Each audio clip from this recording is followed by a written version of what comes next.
Well, after months of speculation on their living condition, residents at was once called the Trails Inn Mobile Home Park receiving their final inspections today.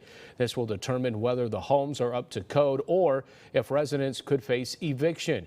It is the latest chapter in this ongoing saga since April of 2021 when a resident died during a massive trailer fire.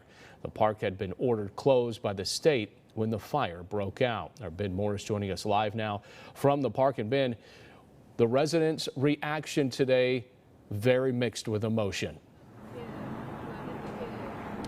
Absolutely, and code enforcement was out here this morning talking with residents, many of whom have been scrambling to get their units cleaned up since being served with 60-day notices. And in talking to those residents, they say this has been a tough process and they haven't gotten much help. And they've been working under an ultimatum, either clean up the park or be asked to leave. Shashan, who's been living here in the park since 1997, is disabled and survives solely on Social Security. Eviction for her would mean catastrophe. If I was to have to leave here, I would literally have no place to go. Me and some of the other tenants were talking, oh, well, maybe we'll be neighbors underneath, the overpass. She believes she passed her code inspection this morning. Sean says under new ownership by Harmony Communities, whose rules will go into effect in April, she'll have a lot more to do. Their rules are different. The stuff you see in my yard now will have to go. Everything.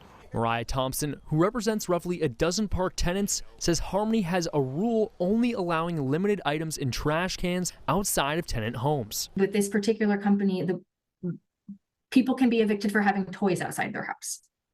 People can be evicted because their hose is uncoiled. As of now, residents are paying roughly $300 per month for rent. In January, that can only rise to about $320 thanks to Fresno's rent stabilization ordinance.